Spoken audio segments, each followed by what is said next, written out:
साताऱ्यामधल्या ड्रगच्या कारखान्याचं काय झालं हे सांगतील का देवेंद्र फडणवीस? त्यातले खरे सूत्रधार कोण आहेत हे देवेंद्र फडणवीसांना माहिती आहे, पण संबंधित मंत्री हे देवेंद्र फडणवीस यांच्यासमोर गुडघ्यावर बसले जवळजवळ, आणि देवेंद्र फडणवीस यांनी या ड्रग्सच्या कारखान्याच्या सूत्रधारांना अभय दिलं.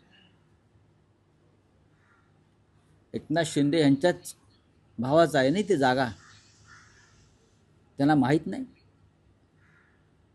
मुंबई पोलीस दलातल्या एका माजी अधिकाऱ्याचाही तिकडे संबंध आहे त्या ड्रगच्या कारखान्याशी, आणि तो शिंद्यांशी संबंधित आहे.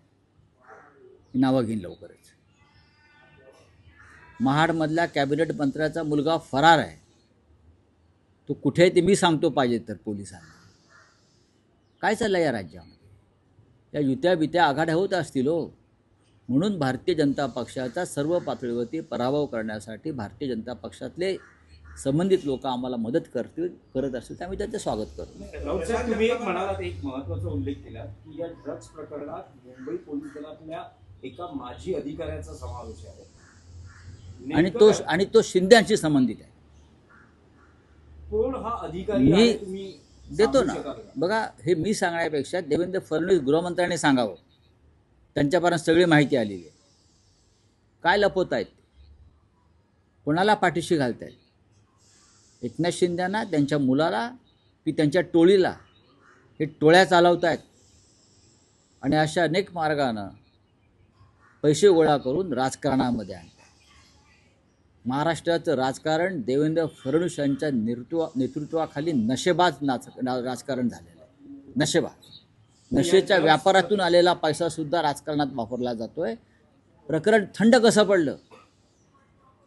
इतकं गंभीर प्रकरण छत्रपतींच्या भूमीमध्ये साताऱ्यात एक खतरनाक ड्रगचा कारखाना सापडतो. मुंबईचे पोलीस जाऊन त्याच्यावरती रेड टाकतात, साताऱ्याचे नाही. सातारच्या पोलीस अधीक्षकाने वाचवायचा प्रयत्न केला. मुंबईचे पोलीस जाऊन तिथे रेड करतात.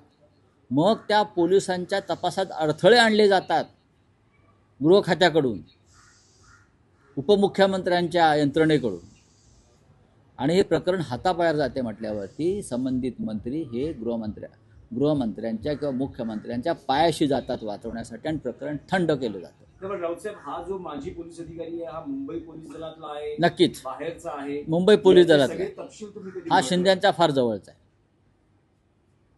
हा शिंद्यांचा अत्यंत जवळचा, शिंद्यांचा शार्प शूटर आहे. तो त्याचा संबंध आहे तिथे. हा नशेचा पैसा राजकारणात आणला जातो, लक्षात घ्या.